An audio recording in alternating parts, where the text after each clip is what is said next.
तो साथियों, ये जो मामला है कि जाति को समझने में करते हैं, अब ये सब चीज अम्बेडकरवाद और कास्ट और कल्चर ऑफ कास्ट, ये सब जो सिस्टम है, ये समझने का मामला मैं इस चित्र से आपको समझाने की कोशिश करूंगा। बहुजन समाज की आज स्थिति क्या है, इसको समझना बहुत जरूरी है। और इस पोस्टर से आपकी समझ में बिल्कुल आ जाएगा कि समाज वृद्धि भुगतान के कार्यक्रम के लिए आपको कैसे क्या करना है, कि हमको एक काम तो ये करना है कि अशोधित अम्बेडकरवाद का शोधन करना। अशोधित अम्बेडकरवाद क्या है कि जो हमको नहीं मालूम है उस अम्बेडकरवाद को खोज के निकालना। अशोधित अम्बेडकरवाद का शोधन करना एक। दूसरा जो है, समझाने वाले को समझना होगा और समझकर समझाना होगा।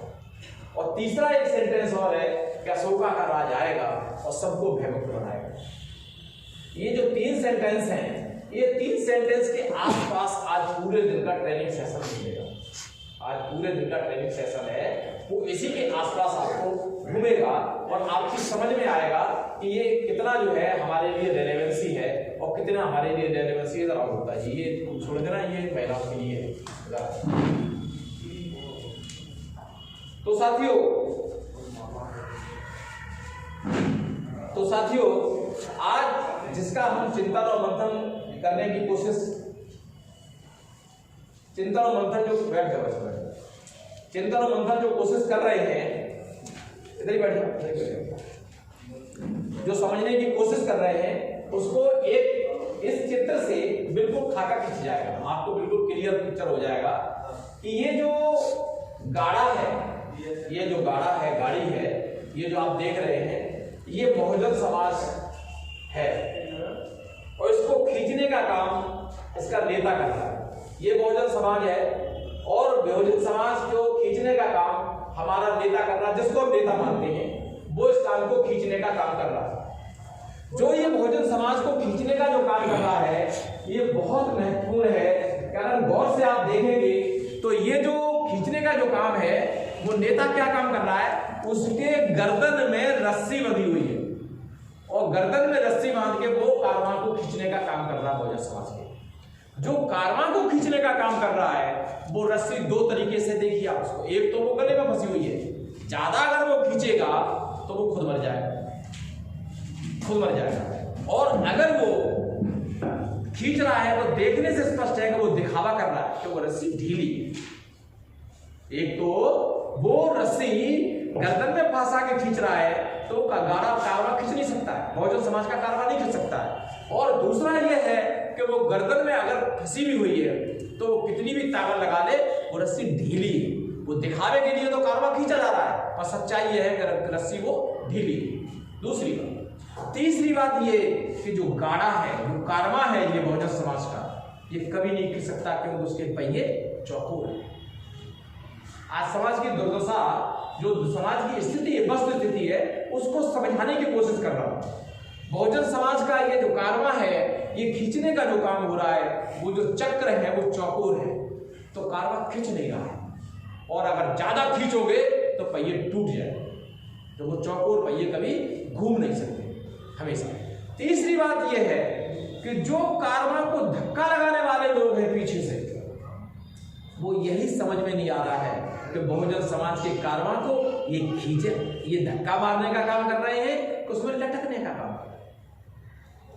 देखिए, हमारे जो बहुजन समाज की स्थिति है उसको इससे समझना पड़ेगा कि वो सही मायने में कारवां को धक्का मार रहे हैं कि उस कारवां पर लटके हुए हैं कि वो खड़े हुए हैं, यही समझ में नहीं आ रहा। हम इस स्थिति में कि बहुजन समाज का ये जो कारवां है, खींचने वाले नेता के गले में गर्दन है, खींचने वाले नेता दिखावा कर रहा है और उसके कारवां के चक्रे जो है वो चौकोर हैं और धक्का मारने वाले लटके हुए हैं कि दिखावा कर रहे हैं, ये स्थिति आज कारवां की है। हम ये मान के चलते हैं कि बहुजन समाज का नेता इस कारवां को खींच रहा है, हम ये मानते हैं कि ये गाड़ा जो है बिल्कुल सही सलामत खींच सकता है और पीछे वाले लोग धक्का भी मार रहे हैं, हम ये भी मान लेते हैं। और ये मानने के बाद जब इसको चलाने की हम ये भी मान लेते हैं कि चौकोर पहिए वाला कारवां एक बार को चल जाएगा। उसके बाद सबसे गहराई से समझने वाली बात यह है कि इस कारवां की जो विचारधारा है, जो इसमें जो गाड़ी के अंदर भरा हुआ है वो कचरा भरा हुआ है। मीन्स कि जो लोग कारवां को चलाने वाले लोग हैं, जो इस बहुजन समाज के मूवमेंट को चलाने वाले लोग हैं, उनकी विचारधारा में मैकेनिज्म नहीं होता है, उनकी विचारधारा का परिणाम नहीं हो सकता। क्यों?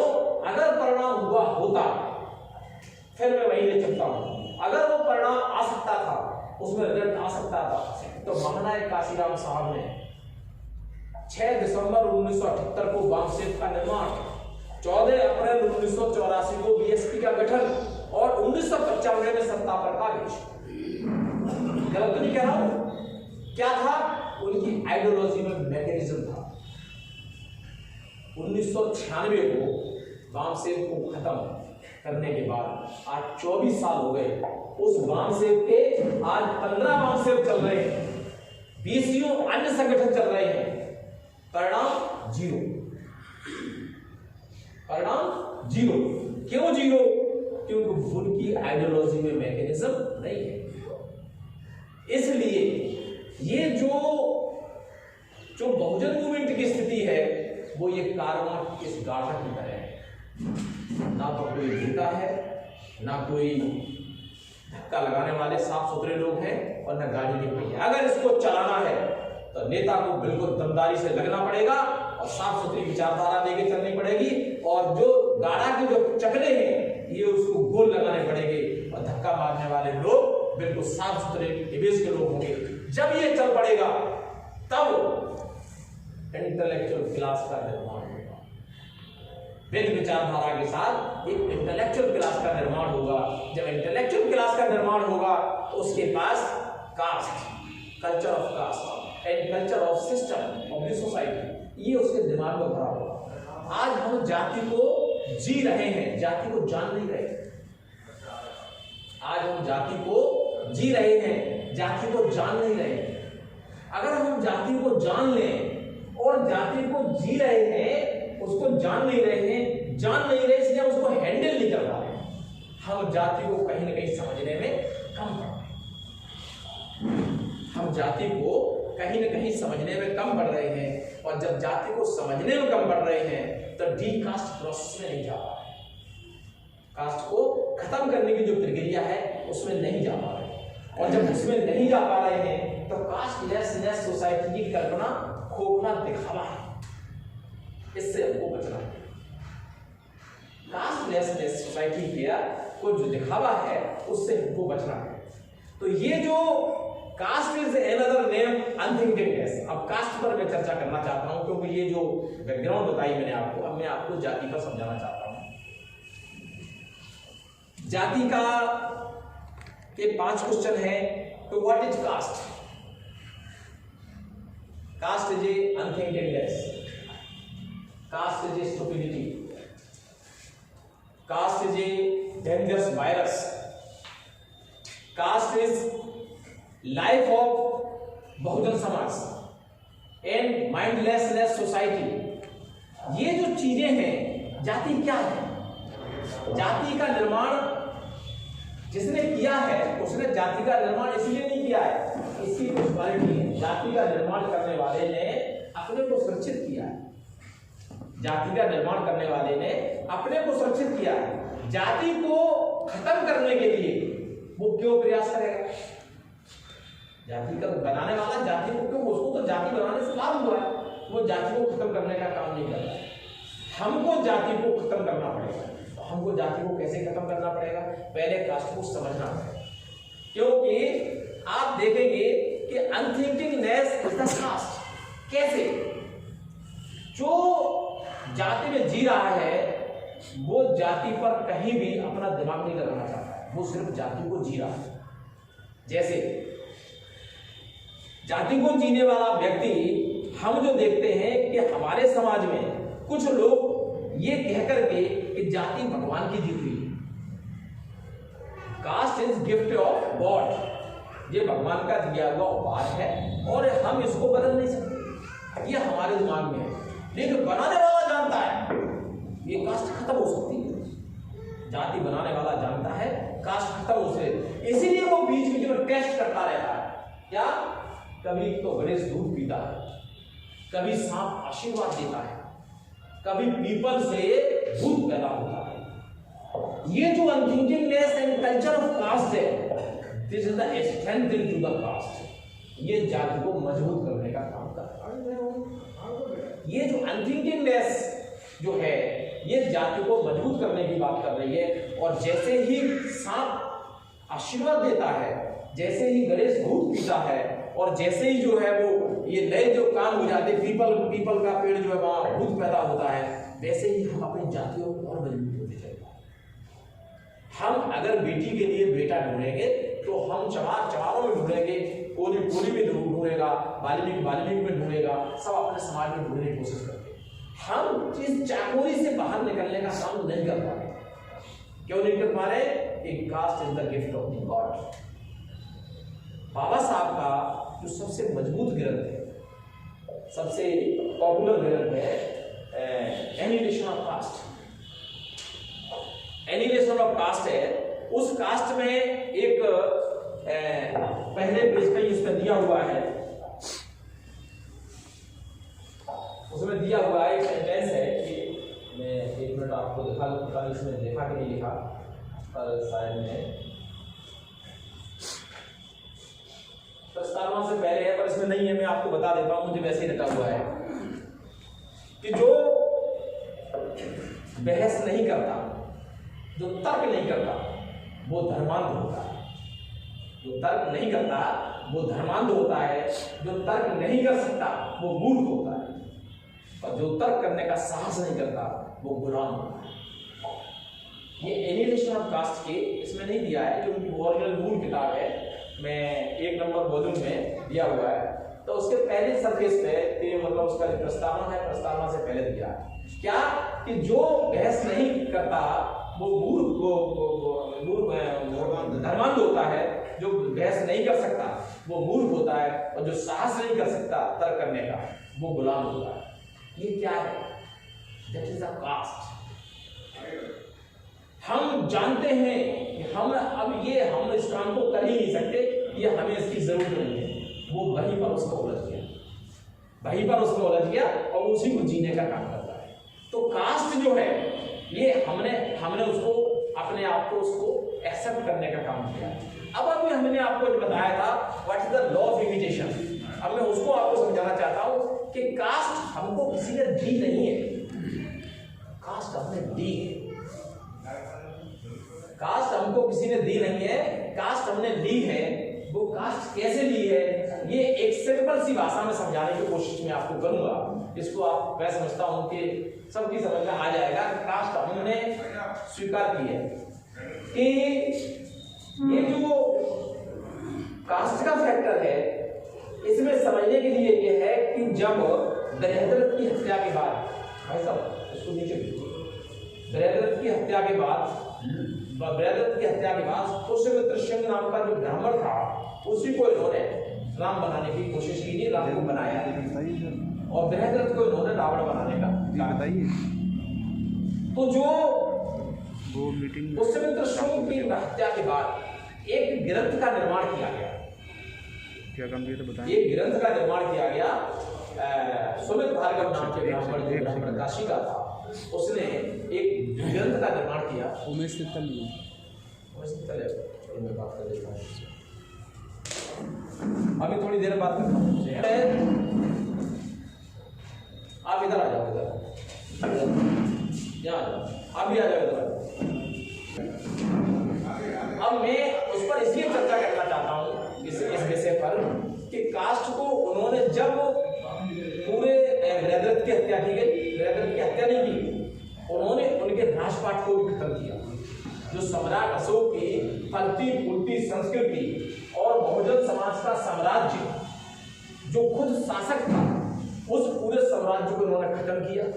और जो बौद्ध भिक्षु थे उनकी गर्दन काट करके उनका पूरा जन हत्याएं की गई, और जन हत्याएं करने के बाद भी इनको तसल्ली नहीं हुई। इन्होंने जो है फिर एक काम किया कि आपको शिक्षा, शस्त्र और संपत्ति शिक्षा, शस्त्र और संपत्ति से आपको विरत करना। और विरत करने तक ही सीमित नहीं, और भी आगे का काम उन्होंने आपको जो है जन्म जन्मांतर गुलाम बनाने के लिए एक ऐसे कानून का निर्माण किया, दैट इज मनुस्मृति, कि आप जो कभी उस कल्चर से निकल करके इस शासक की कम्युनिटी में आप कभी कन्वर्ट ना होगा। ये काम करने के लिए उन्होंने, क्योंकि रूलिंग रेस बनने के लिए थिंकिंग पीपल सोसाइटी होना चाहिए, उन्होंने अनथिंकिंग पीपल सोसाइटी का निर्माण किया। गैर सोच विचार करने वाले, गैर सोच विचार करने वाला कैसे कि सम्राट अशोक के समय में सोच विचार करने की शिक्षा, थिंकिंग एजुकेशन सिस्टम मौजूद था, और इसीलिए वो जो एजुकेशन था तो उन्होंने सबसे पहले उनसे शिक्षा छीनी। शिक्षा नहीं छीनी उन्होंने आपसे सोच विचार करना छीन लिया गया।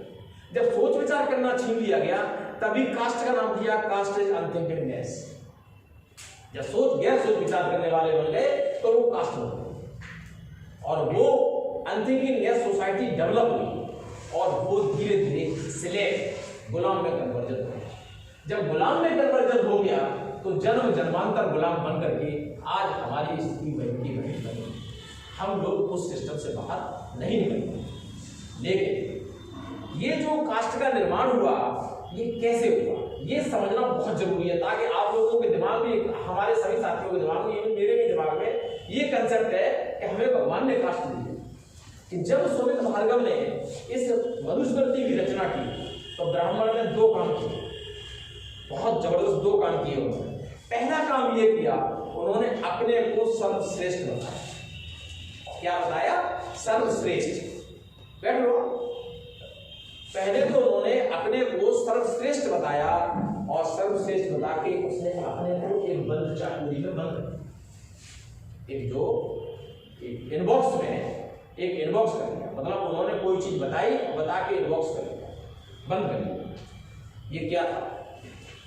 जैसे ही उन्होंने कहा कि मैं श्रेष्ठ हूं, और हमारा जो समाज था वो उस समय गैर सोच विचार करने वाला, और आत्मरक्षा का अधिकार छीनने वाला, और संपत्ति का अधिकार छीनने वाला दीनहीन अवस्था में जो समाज था, उसने तुरंत कहा अच्छा पंडित जी श्रेष्ठ है। अब पंडित जी भी जैसे ही श्रेष्ठ वो बन गए, that is the intellectual. Muslim is a, Brahmin is intellectual but not intellectual class.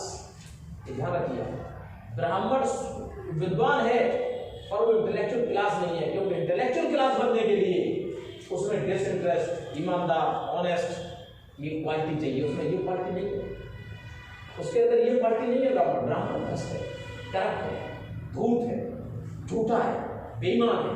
इसलिए is not a intellectual class, he is only intelligent person. उस इंटेलिजेंट पर्सन ने ये बताने का काम किया कि ब्राह्मण श्रेष्ठ है, और श्रेष्ठ बताने के बाद उसने कहा कि पीपल पर भूत रहता है। क्या कहा उसने? पीपल पर भूत रहता है। पंडित जी ने कहा, और उसने ये बात कह करके अपने कम्युनिटी में इनबॉक्स हो गया। हमने तुरंत मान लिया कि पीपल पर भूत रहता है। उसने ये बताने का काम किया कि हम तुमसे श्रेष्ठ हैं, हमारी बात क्षत्रिय है, उसके बाद वैश्य है, उसके बाद शूद्र है। हमने स्वयं इस बात को एक्सेप्ट कर लिया। अगर बनिया है तो तीसरे नंबर का है, और क्षत्रिय है तो दूसरे नंबर का ये वंशज है, और हम शूद्र हैं। हमने कास्ट को एक्सेप्ट करते चले गए। एंड कल्चर ऑफ कास्ट, पूजा पाठ के साथ तमाम पत्थरों को, सड़कों को, पेड़ों को, नदियों को, नालों को, पक्षियों को आपसे पुजवाने का काम किया हो, और हमने दिमाग नहीं लगाया। That is unthinkingness, that is unthinkingness. हमने सिर्फ उनका अनुसरण किया, अनुकरण किया, हमने उस पर दिमाग नहीं लगाया। That is the origin of the caste. जन्म कास्ट की उत्पत्ति वहां से होती है, और उन्होंने यहीं तक नहीं छोड़ा, उन्होंने कर्म के आधार पर जाति को विभाजित किया।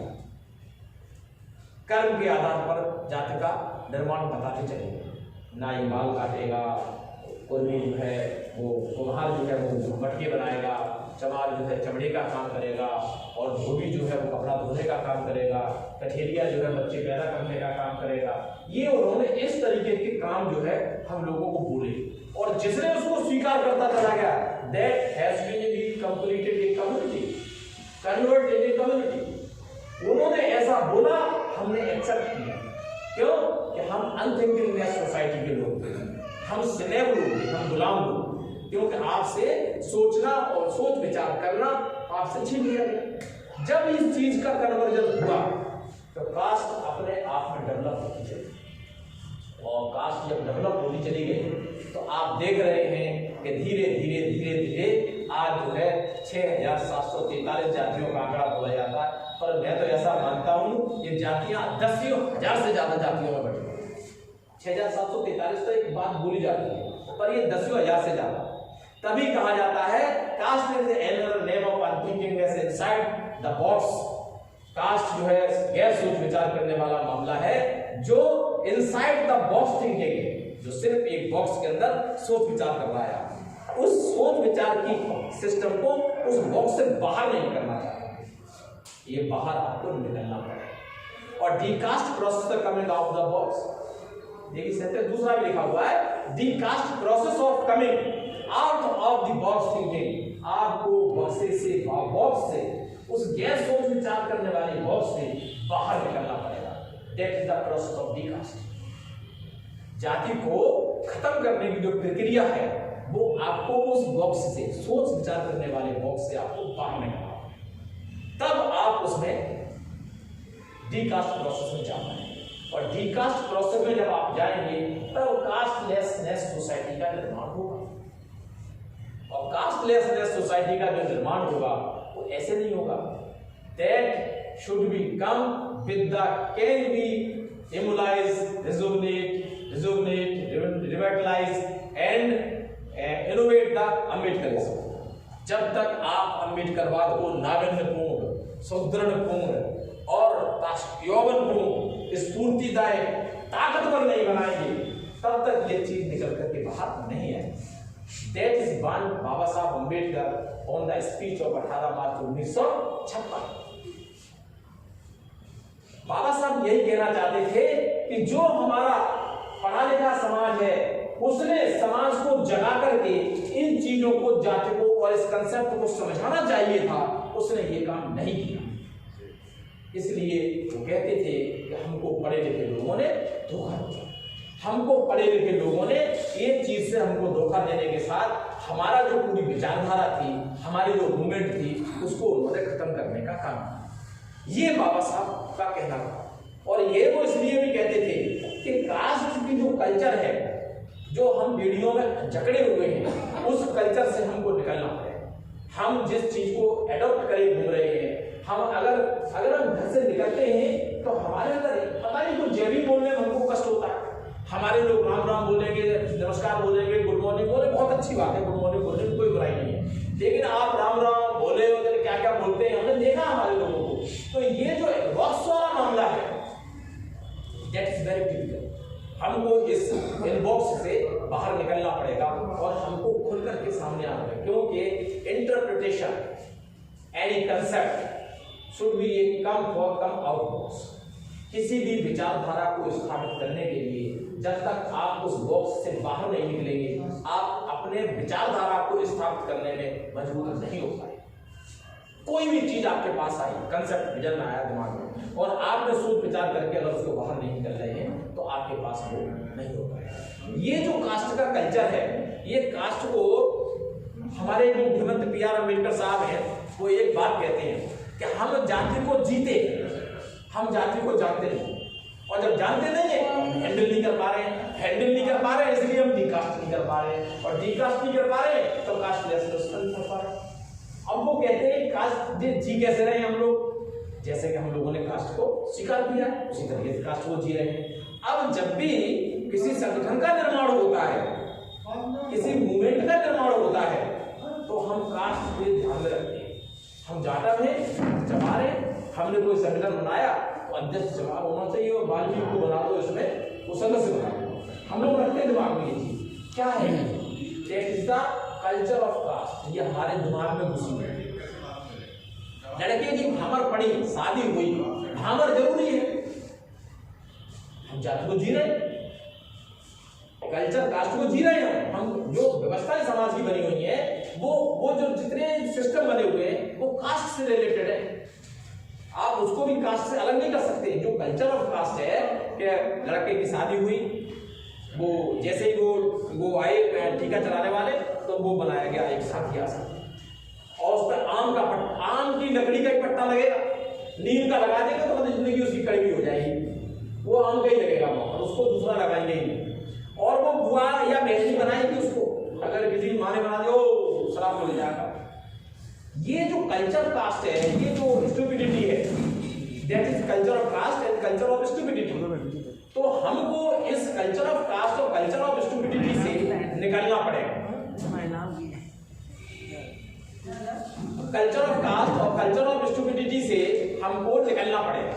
ये जो सिस्टम है that is a caste, nothing there is others. ये कोई जाति से अलग चीज नहीं है, ये भी जाति ही है। और लड़का, हमारी बेटी, हमारा बेटा परीक्षा देने जा रहा है तो हम वो एक चम्मच में दही और 4 चीनी के दाने डाले उसको मुंह में जरूर चढ़ा देंगे। क्यों चढ़ा देंगे? फर्स्ट डिवीजन पास होगा तो वो तड़का लग गया, तड़का लग गया। दाल बनी थी, दाल में तड़का लग गया, वो हींग का, वो पास हो जाएगा। चाहे वो साला लफंगागिरी करता रहा पूरी जिंदगी भर, वो पास हो जाएगा। तो ये क्या है?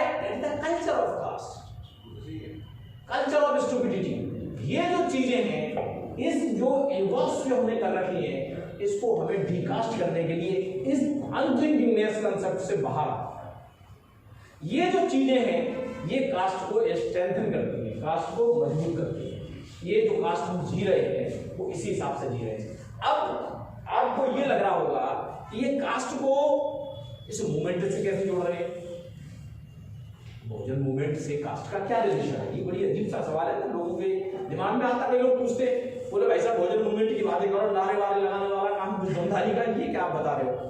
जब तक आप सोच विचार करने का कंसेप्ट से क्लियर नहीं होंगे तब तक कास्ट से, कास्ट कल्चर से बाहर नहीं निकलेंगे, तब तक आप कोई भी क्रांति का काम नहीं कर पाएंगे। पहले मेंटल रूप से फ्री हो।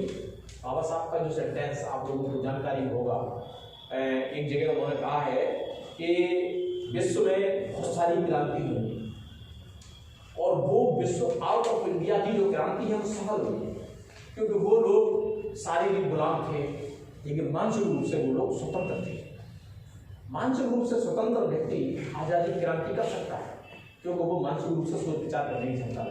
पर भारत का जो बहुजन समाज है ये मन से गुलाम है, मन से जकड़ा हुआ है, ये क्रांति नहीं कर सकता, ये क्रांति नहीं कर सकता। इसलिए बहुजन समाज क्रांति नहीं कर सकता। That is the unthinkingness, that is the concept of caste. ये जो है कंसेप्ट ऑफ कास्ट, और ये क्रांति करनी पड़ेगी। तब इसीलिए हम जो जब तक जो unthinkingness and cast culture, cast से बाहर नहीं निकलेंगे तब तक बहुजन समाज की गति मजबूत नहीं हो सकती। That is the mechanism of ideology. Basic concept है। क्या कंसेप्ट है? रतन सिंह गौतम जी से एक दिन मेरी चर्चा हो रही थी, बहुत पुरानी, शायद भूल गए होंगे, कि हमारा आदमी गांव में रह रहा है, बहुजन समाज का, घर से निकलेगा तो जाट जा रहा होगा, जाट ने पैसे बता है, थोड़ा ताकतवर भी है, राम राम साहब बात है, पहले दिन राम राम कर लेता है। क्यों कर लेता है? नहीं, चुकी मारपीट नहीं करते। एक दिन ये बोले थे, पर बोले मेरी ज्ञान से लड़ाई हो जाती थी। मैंने एक और देखा इसके आगे, 20 साल का पंडित का लड़का जा रहा होगा, हमारा 50 साल का आदमी पंडित जी पढ़ाया है। मैं गलत तो नहीं कह रहा हूँ? क्या आप सब लोगों ने देखा है इसको? नहीं देखा है? इंस्पेक्टर साहब, मैं गलत तो नहीं कह रहा हूँ? अनुभव किया है, अनुभव किया है ना। 20 साल का ब्राह्मण का लड़का अगर गांव से बाहर है और हमारा 50 साल का व्यक्ति या 70 साल का पुरखा भी क्यों ना हो, अगर वो भी आ रहा होगा तो वो उसको कहेगा पंडित जी राम राम, फाइन आ गए, क्योंकि that is the culture of caste. 30-40 साल पहले बात है। अनथिंकिंग नहीं, वो 30-40 साल पुरानी नहीं सर। आप इन चीजों को उससे रेलेवेंट करिए, ये विचारधारा से जोड़िए आप इसको। तो ये जो कल्चर ऑफ कास्ट है ये क्या चीज है? ये उस हमारे दिमाग को बाउंड किया हुआ है, हमको उस चाकोरी से बाहर निकलने का काम नहीं कर पा रहा है। ये हमको चाकोरी से बाहर निकलना पड़ेगा। अगर डी कास्ट प्रोसेस में आपको जाना, जब आप उस काम को कर पाएंगे तभी आप किसी क्रांति की आगाज को दम दे पाएंगे, तब तक नहीं पाएंगे। आज जो हम एक बात और सोच के चलते हैं कि कास्ट को जी रहे हैं तो कास्ट को हम हैंडल नहीं कर पा रहे हैं।